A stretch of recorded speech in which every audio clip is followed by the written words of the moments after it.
In these reflections, we're going to be looking at three dimensions of the cross: the sin of the cross, the shame of the cross, and the silence of the cross. So first, the sin of the cross.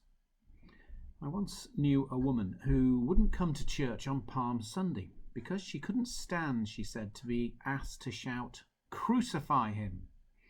She said it was offensive to her.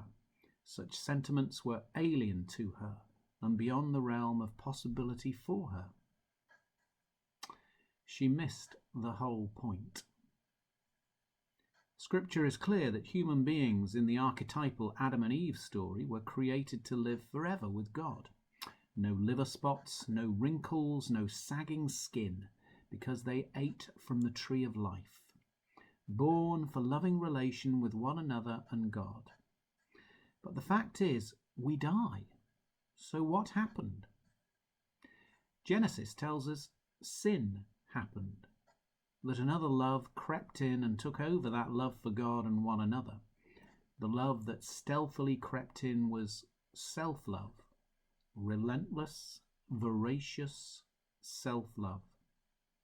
That satisfaction of one's own desires by any means, at whatever cost to others, at any cost to those relations we were born to inhabit in love.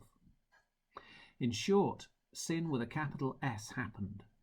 That disposition, that turning within ourselves to our own desires, to our own behaviours, which produces sins. Our society has a big problem with sin. It can seem like it attacks the sacred cows of self-esteem, non-judgmentalism, and the freedom of self-creation. A pessimistic take on human nature which, actually, for the most part, the modern story goes, is a story of progress, moral progress.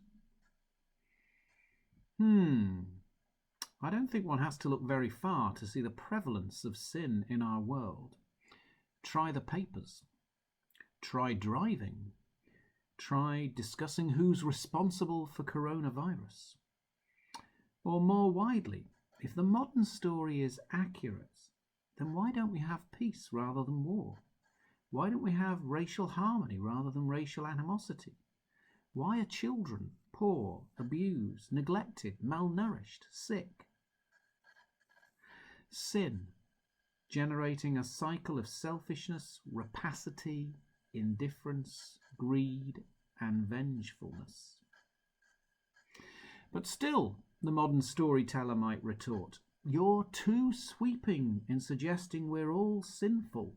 Plenty of us are not." Well, ask yourself, what humiliates me? This goes on being a relevant question, for where we experience humiliation is exactly where we are most invested in ourselves. We want control. We want to be our own creators and the shapers of our own destiny. The self-assertive rage that lies at the heart of sin is resentment about being created out of nothing. The nothingness of our origins haunts us. Indeed, there is something frightening about our radical dependency on the love and grace of God towards us. We need to look long and hard at that disposition to sin, and that is about something deeper than totting up the triviality of our misdemeanors relative to those in the papers.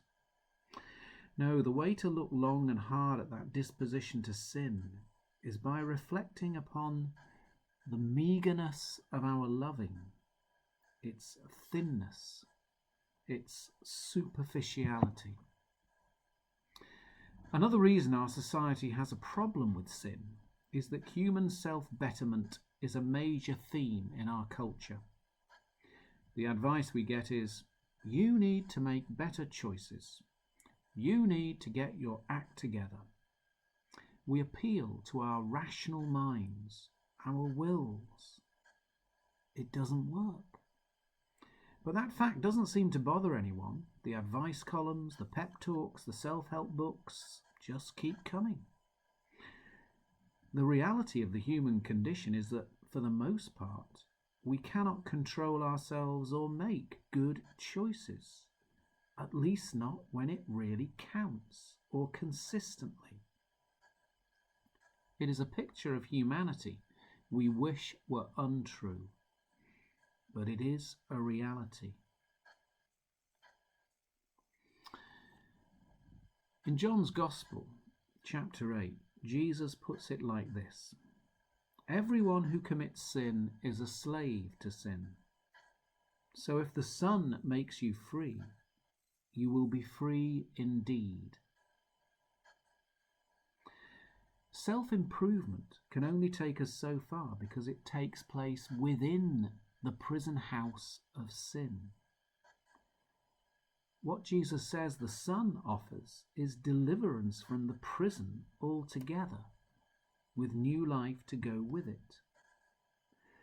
The primary meaning of freedom in the New Testament is not freedom to do whatever we choose. Rather, it is freedom from the bondage to sin, freedom from everything that separates us from God.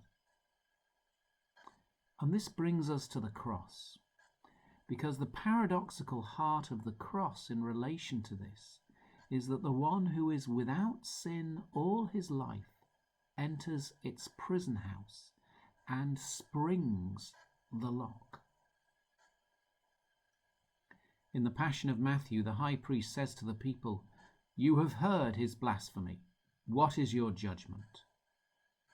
And the people, you and I, shout, "He is deserving of death."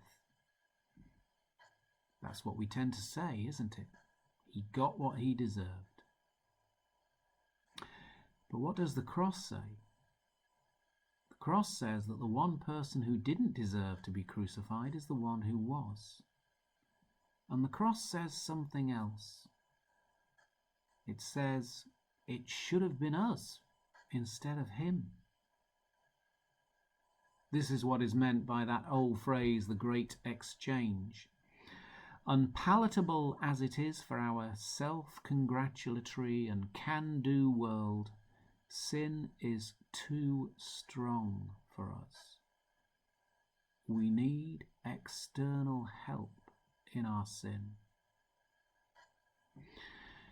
To return to the beginning, we kid ourselves if we imagine we are not the ones who shout, "Crucify." We most certainly are. Which is why, as Christians, we do not say, "He deserved it." As Christians, we say, "There but for the grace of God go I." When we truly understand this, when it sinks into our hearts, we will never want to see another human being humiliated. We will never want to see another person get exactly what he or she deserves.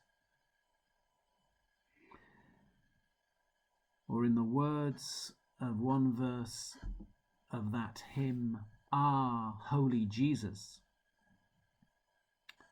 "Therefore, kind Jesus, since I cannot pay thee, I do adore thee, and will ever pray thee, think on thy pity and thy love unswerving, not my deserving."